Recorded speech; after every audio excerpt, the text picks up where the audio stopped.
Que faire quand tout semble s'écrouler? Quand la douleur frappe, que l'échec nous brise et que le courage semble nous abandonner. Les stoïciens ont traversé ces tempêtes bien avant nous. Leurs idées, simples mais puissantes, peuvent encore nous guider aujourd'hui. Voici ce que les stoïciens savaient sur la douleur, l'échec et le vrai courage. Chapitre après chapitre, découvrons des leçons qui parlent à l'âme. La douleur n'est pas notre ennemi, elle est notre professeur. Quand la douleur frappe, elle ne demande pas la permission. Elle entre dans nos vies comme une tempête, sans prévenir, sans égard. Elle nous tord, nous réduit au silence, parfois même à l'impuissance. Mais pour les stoïciens, la douleur n'est pas un monstre à fuir. C'est un maître à écouter, une illusion moderne. Croire que la douleur est une erreur. Aujourd'hui, on cherche à tout prix à éviter la douleur.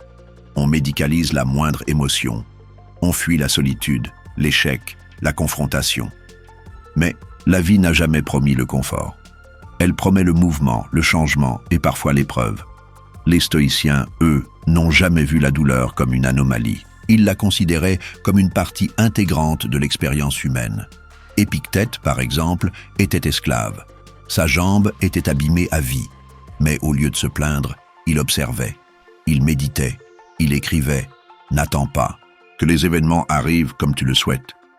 Souhaite qu'ils arrivent comme ils arrivent, et ta vie sera paisible. Cela ne veut pas dire que la douleur devient agréable. Cela veut dire qu'elle cesse d'être insupportable quand on cesse de croire qu'elle ne devrait pas exister. La douleur est une donnée, pas une tragédie. Imaginons deux personnes vivant la même douleur. L'une perd un proche, l'autre aussi. L'une s'effondre totalement, l'autre souffre, pleure, mais reste droite. Quelle différence?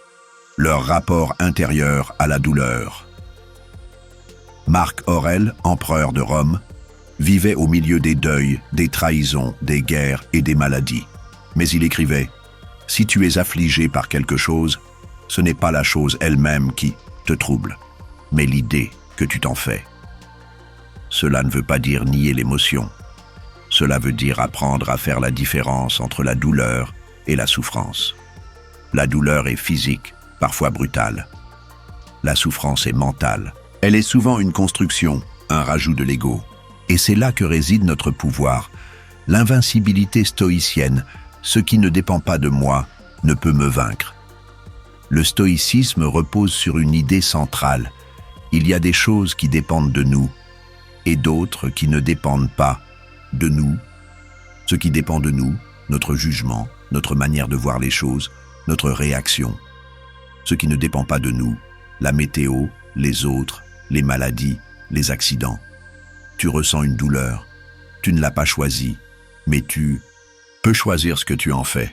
Tu peux crier contre elle, l'accuser, te plaindre. Ou tu peux l'accueillir comme une occasion d'éprouver ta force intérieure. Épictète disait « N'essaie pas de faire que les événements arrivent comme tu veux, mais accepte les événements comme ils arrivent, et tu auras la paix. » La douleur devient alors un test, non pas un châtiment mais un terrain d'entraînement.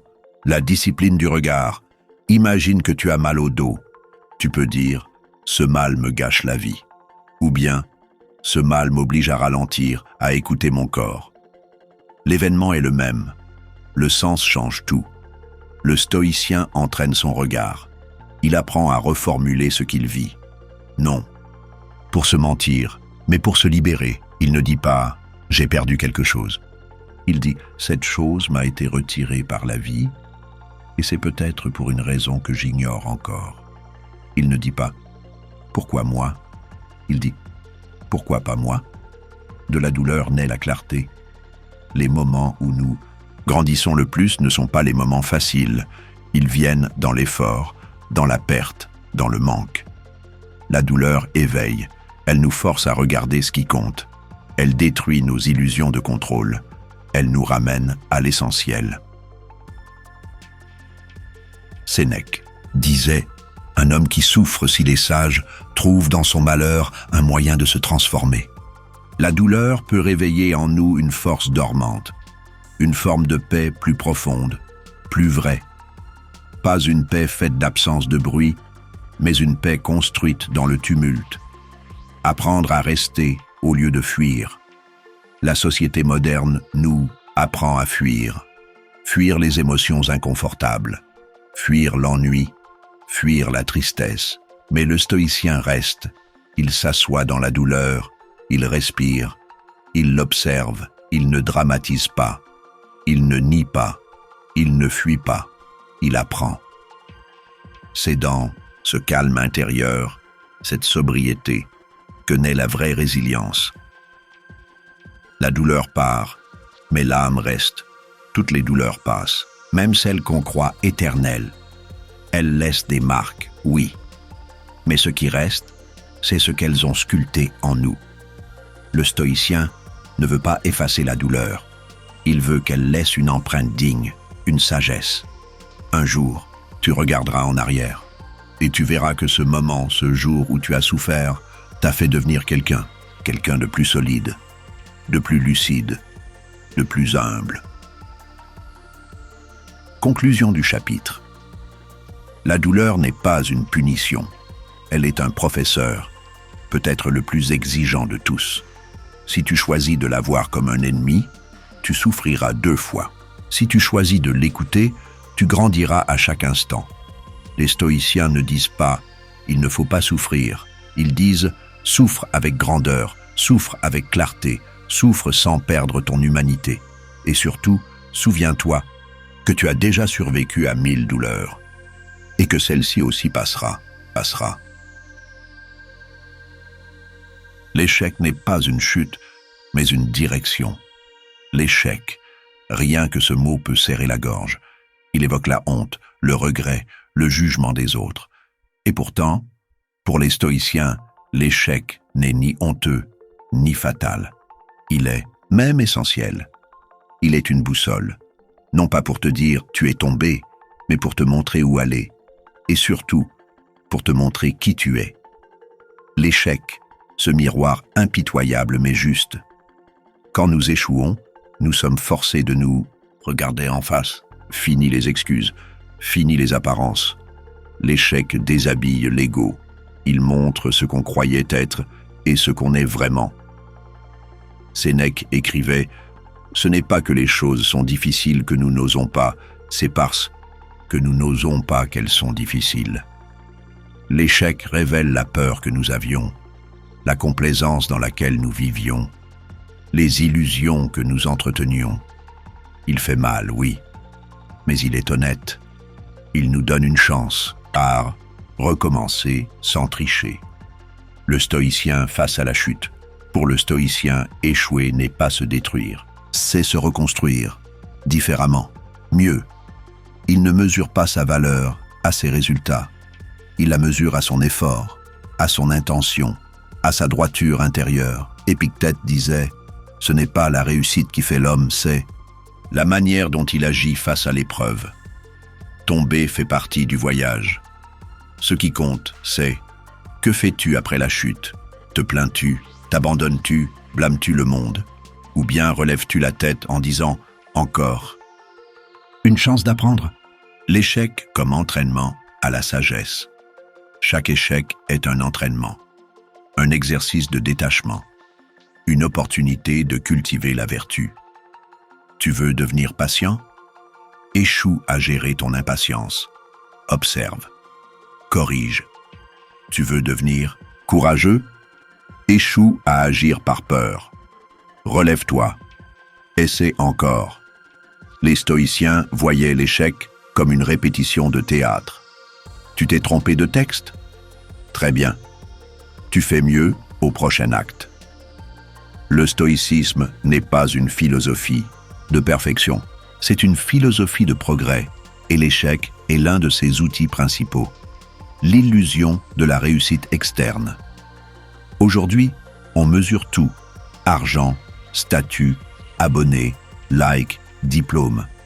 Mais les stoïciens te poseraient une seule question. Es-tu une bonne personne, indépendamment de tout cela? Tu as échoué dans ton entreprise? Tu n'as pas été promu? Tu as été rejeté? Rien de tout cela ne te définit. Marc Aurèle disait « Ce qui ne nuit pas à l'intégrité de ton âme ne peut pas réellement te nuire. Et si tu perdais tout, mais que tu gardais ton calme, ta lucidité, ton honnêteté, n'aurais-tu pas gagné quelque chose de bien plus rare? L'échec comme purification de l'ego. L'échec frappe l'ego là où ça fait mal. Il nous montre que nous ne contrôlons pas tout, que le monde ne nous doit rien, et surtout, que nous ne sommes pas ce que nous faisons. Ce dépouillement, aussi douloureux soit-il, est libérateur. Tu n'es pas ton dernier projet, tu n'es pas ton CV, tu n'es pas ton image publique, tu es ton caractère, ton courage, ta persévérance. Et rien de tout cela ne peut échouer tant que tu continues à avancer. L'échec est universel. Les plus grands stoïciens ont tous échoué. Sénèque a été exilé. Épictète a été esclave. Marc Aurèle a perdu plusieurs enfants, a échoué à empêcher des guerres, a été trahi, et pourtant, ils ne se sont pas laissés définir par ces échecs. Ils ont trouvé dans l'épreuve une matière à méditation, une nourriture pour leur âme. Ils ont compris que l'échec n'est pas un accident. Il est une partie intégrante du chemin de tout être humain. Apprendre à tomber sans se détruire.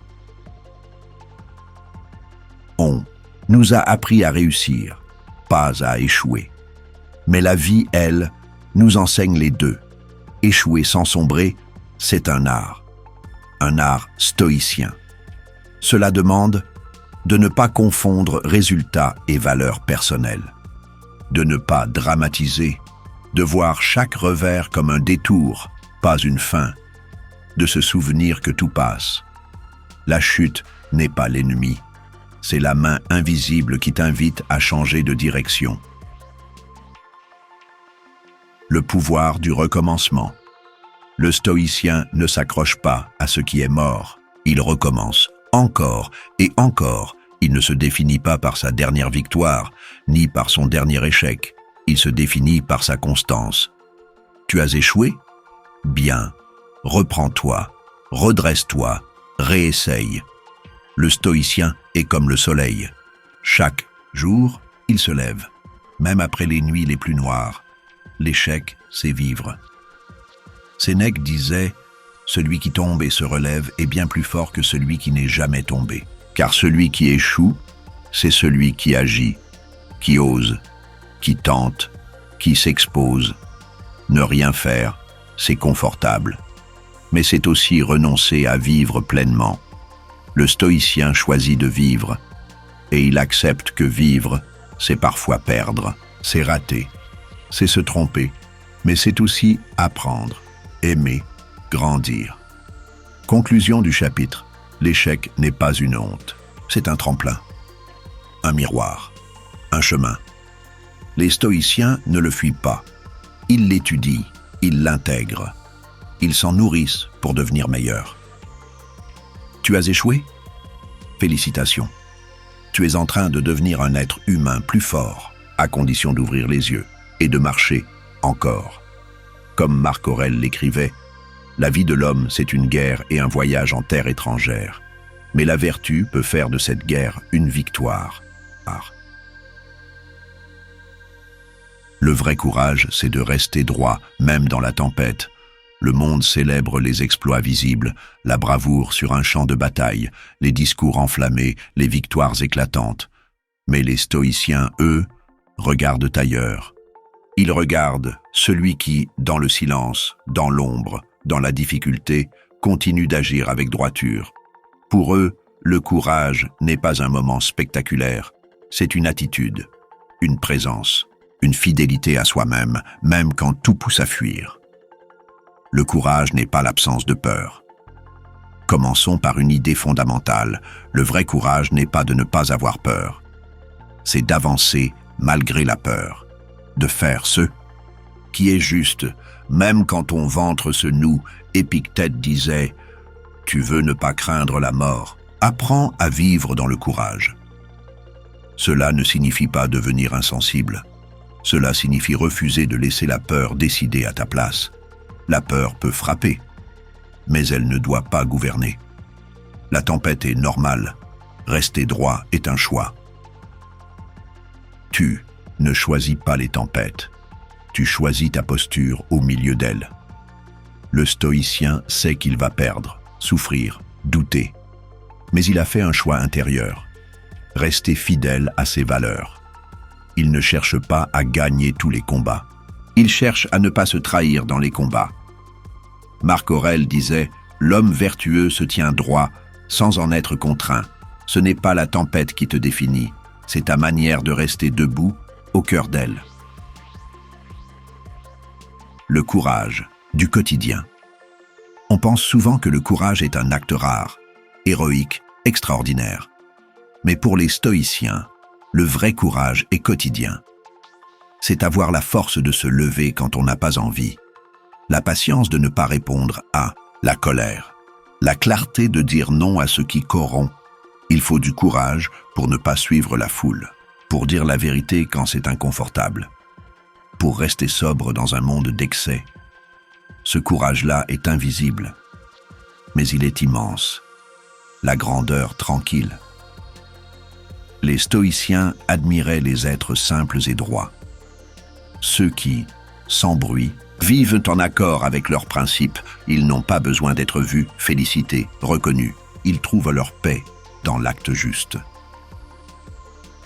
Sénèque écrivait « Le véritable courage ne consiste pas à clamer sa force, mais à agir avec constance, sans dépendre du regard des autres. » Le stoïcien ne joue pas un rôle. Il ne fait pas semblant d'être fort. Il est fort parce qu'il sait ce qu'il est prêt à défendre et ce à quoi il renoncera, quoi qu'il en coûte, affronter sans haine. Le courage stoïcien n'est jamais violent, jamais vengeur. Il ne cherche pas l'humiliation de l'autre. Il ne réagit pas dans la colère. Il agit dans la clarté, même quand il faut dire non, même quand il faut se dresser. Marc Aurèle, empereur, avait un pouvoir immense.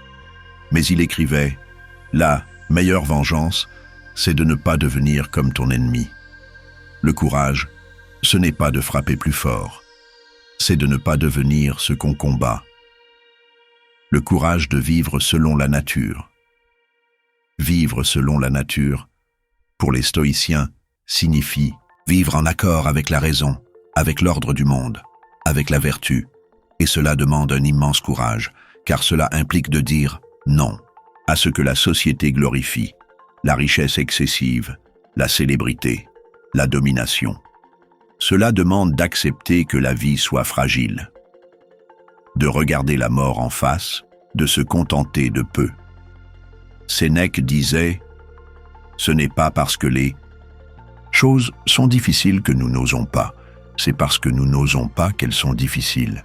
Oser être simple, oser être juste, oser être soi. Voilà le courage stoïcien. Le courage d'accepter. Il y a deux formes de courage. L'un consiste à agir, l'autre à accepter ce qu'on ne peut changer. Beaucoup de gens savent lutter. Peu savent se soumettre avec grandeur à ce qui les dépasse. Le stoïcien ne lutte pas contre le destin. Il coopère avec lui. Épictète disait « Ne demande pas que les choses arrivent comme tu veux, mais souhaite qu'elles arrivent comme elles arrivent, et tout ira bien pour toi. » Ce n'est pas de la résignation, c'est une forme de liberté profonde, une manière de dire « Je choisis d'aimer la réalité », tenir sa place dans la pièce de théâtre de la vie. Épictète comparait la vie à une pièce de théâtre. Tu ne choisis pas ton rôle, mais tu choisis comment tu joues ce rôle. Tu es pauvre, joue ton rôle avec dignité. Tu es malade, joue ton rôle avec lucidité. Tu es puissant, joue ton rôle avec humilité. Le courage consiste à jouer son rôle sans se plaindre, sans jalouser les rôles des autres. Et surtout, sans trahir le personnage principal, toi-même. Le courage ne crie pas, il agit. Dans un monde bruyant, le courage est souvent silencieux. Il ne se vante pas, il ne cherche pas l'attention, il ne revendique rien, il agit, il avance, il sert, il endure. Le stoïcien est comme une montagne, Immobile, ancré, calme. Le vent peut souffler, la pluie tomber, les critiques pleuvoir. Il reste. Conclusion du chapitre. Le vrai courage n'est pas spectaculaire. Il est humble, constant, inébranlable. C'est choisir chaque jour d'être fidèle à ce qui est juste, même quand c'est difficile. C'est continuer d'aimer, de servir, de construire quand tout pousse à céder. C'est ne pas laisser le monde extérieur briser le monde intérieur. Et, comme le disait Marc Aurèle, tu as pouvoir sur ton esprit, pas sur les événements. Réalise cela et tu trouveras la force. Le vrai courage, c'est de rester droit, même dans la tempête. Le monde célèbre les exploits visibles, la bravoure sur un champ de bataille, les discours enflammés, les victoires éclatantes. Mais les stoïciens, eux, regardent ailleurs. Ils regardent celui qui, dans le silence, dans l'ombre, dans la difficulté, continue d'agir avec droiture. Pour eux, le courage n'est pas un moment spectaculaire. C'est une attitude, une présence, une fidélité à soi-même, même quand tout pousse à fuir. Comment transformer la perte en puissance intérieure? Un jour ou l'autre, tu perdras une personne, un projet, un amour, une illusion, et ce jour-là, il te semblera peut-être que tout s'effondre, que plus rien n'a de sens. Mais les stoïciens disent autre chose. Ce jour-là, tu reçois une opportunité, une invitation, non pas à survivre, mais à grandir, à découvrir une force que tu ne soupçonnais pas, ce que la perte révèle en toi. La perte agit comme une lumière crue. Elle fait tomber les masques. Elle révèle ce à quoi tu t'accrochais et ce que tu croyais être. Quand tu perds quelque chose ou quelqu'un, tu te rends compte de combien tu étais dépendant, de combien tu projetais ton bonheur à l'extérieur. Et c'est là que commence le stoïcisme, par le constat que ce qui est à l'extérieur n'est jamais garanti. Rien ne t'appartient vraiment. Épictète disait « Ne dis pas de ton enfant, c'est mon fils, mais c'est un être humain que j'ai reçu. Ainsi, s'il meurt, tu ne seras pas brisé. Rien ne t'est dû, rien ne t'est acquis. Tu es de passage, tout ce qui t'est donné peut être retiré. Cela ne veut pas dire ne pas aimer, cela veut dire aimer sans s'agripper. Ce n'est pas de l'indifférence, c'est de la lucidité. L'art de perdre sans se détruire. Perdre fait mal. Les stoïciens ne le nient jamais, mais ils t'invitent à transformer cette douleur. Non pas en rage, non pas en plainte, mais en force. Marc Aurèle écrivait « Tu as subi une perte, mais c'est l'univers qui a pris ce qui lui appartenait. Tu peux pleurer, mais sans t'effondrer. Tu peux souffrir, mais sans céder à la fatalité. Tu as le droit d'être touché, mais tu n'as pas à être détruit. La perte comme purification, ce que tu perds, peut-être ce qui t'encombrait, un statut, il te rendait peut-être orgueilleux. Un confort, il t'endormait. Une personne, elle t'éloignait peut-être de toi-même. Parfois, la perte est une chirurgie. Elle retire une dépendance, une illusion, un attachement toxique.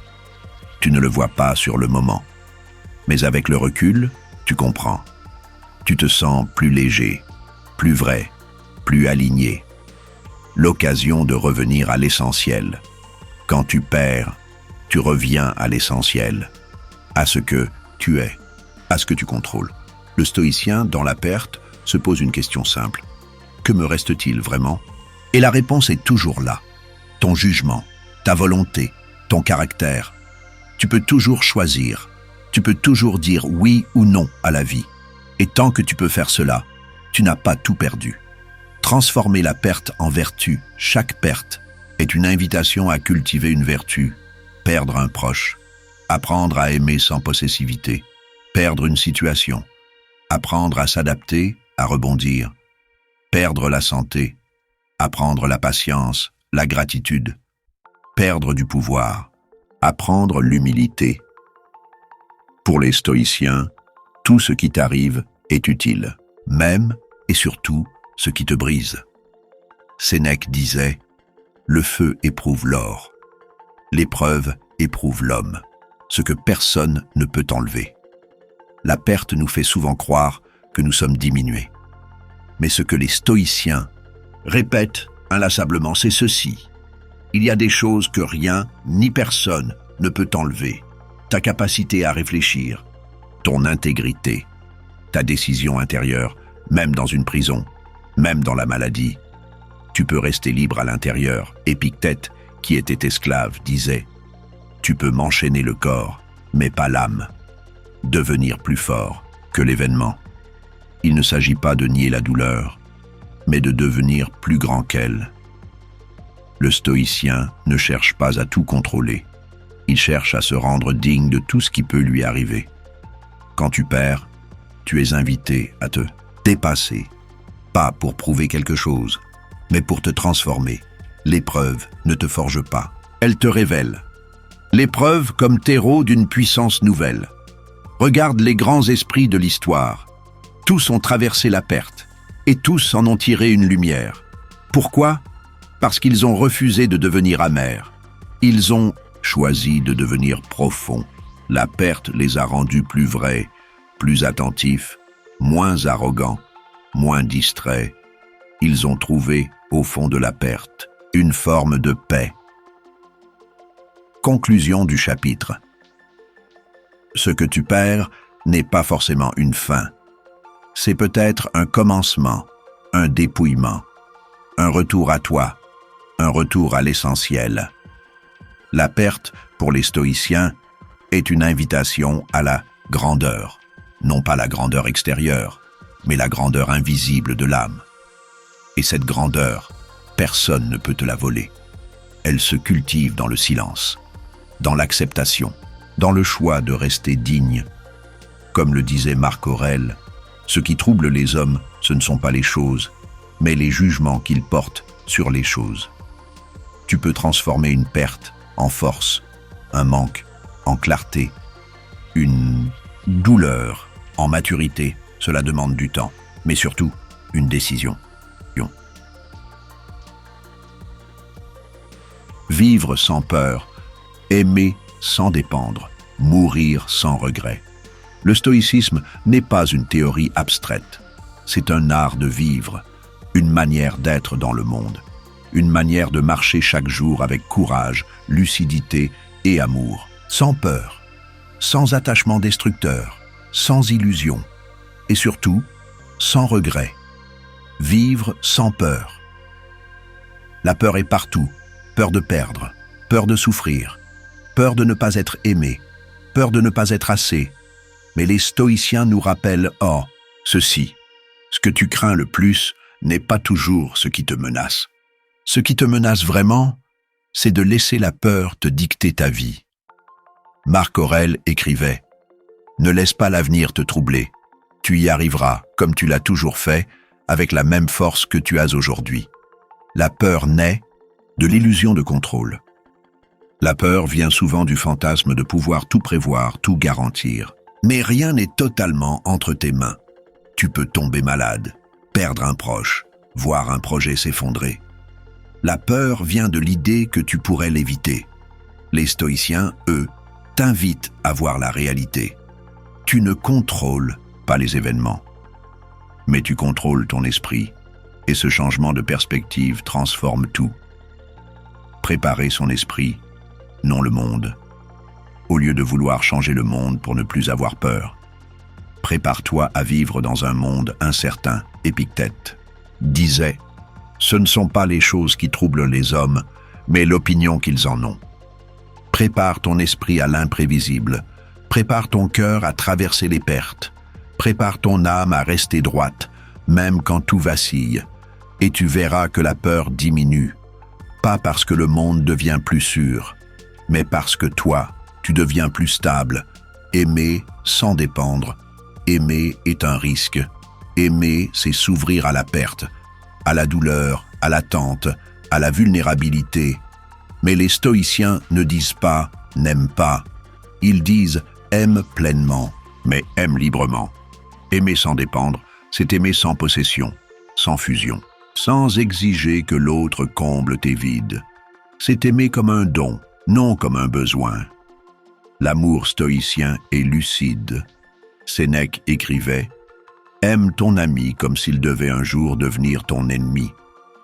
Ce n'est pas du cynisme, c'est de la lucidité, car tout change, tout évolue, et personne ne t'appartient. Aimer sans dépendance, c'est accepter la liberté de l'autre. Et la tienne, c'est aimer aujourd'hui, sans garantie pour demain. C'est chérir, sans retenir. La plus grande preuve d'amour, ne pas enfermer. Le stoïcien qui aime ne cherche pas à contrôler, il n'attache pas, il accompagne, il ne fusionne pas, il respecte. Et c'est cette forme d'amour, sobre, profond, libre, qui peut durer, parce qu'elle n'écrase pas, parce qu'elle ne met pas l'autre au service de son propre manque. C'est un amour qui élève, non qui enchaîne. Mourir sans regret. Le stoïcien pense à la mort chaque jour, non par obsession morbide, mais pour mieux vivre. Il se répète « Je peux mourir ce soir. Alors comment vais-je vivre cette journée ?» Il ne fuit pas cette idée, il l'intègre, et grâce à cela, il vit plus intensément. La conscience de la mort rend libre. Quand tu sais que tout peut s'arrêter, tu vas à l'essentiel. Tu n'attends plus. Tu dis ce que tu as à dire. Tu aimes sans calcul. Tu fais ce que tu dois faire aujourd'hui. La peur de la mort paralyse. Mais l'acceptation de la mort libère. Épictète disait « La mort n'est rien pour nous. Ce qui est terrible, c'est l'idée que nous nous en faisons. Vivre pour ne rien regretter. » Qu'est-ce qu'une vie réussie, selon les stoïciens? Ce n'est pas une vie facile, ni une vie remplie de plaisir. C'est une vie droite, une vie où tu as agi avec cohérence, où tu as servi ce qui dépasse ton petit confort, où tu as été juste, même quand c'était dur, où tu as vécu aligné avec ta conscience, et si tu vis ainsi, tu n'as rien à regretter. Même si la fin arrive, tout ce que tu cherches est déjà en toi. Les stoïciens répètent « Tu n'as pas besoin de plus, tu as besoin de revenir à toi ». Ce que tu cherches dans la reconnaissance, c'est une paix que tu peux cultiver maintenant. Ce que tu cherches dans l'amour, c'est une présence que tu peux incarner déjà. Ce que tu cherches dans la sécurité, c'est une confiance que tu peux développer en toi, pas autour de toi. Le stoïcien marche léger, il n'a pas besoin de 1000 choses, il n'a pas besoin que tout aille bien, il n'a pas besoin de contrôler les autres, il cherche simplement à être bon, juste, vrai, libre, et cela lui suffit. Il peut perdre, il peut être trahi, il peut tomber malade, mais il continue de marcher, parce qu'il a décidé de ne jamais se trahir. Conclusion de ce chapitre. Vivre sans peur, aimer sans dépendre, mourir sans regret. Voilà peut-être la formule stoïcienne du bonheur, un bonheur solide, silencieux, inébranlable, un bonheur qui ne dépend ni des circonstances, ni des autres, ni du futur, mais d'un seul choix, vivre selon la vertu. Marc Aurèle écrivait « Que la mort te trouve vivant ». Et c'est cela au fond, le stoïcisme, une manière de rester vivant, lucide, courageux, libre, jusqu'au bout.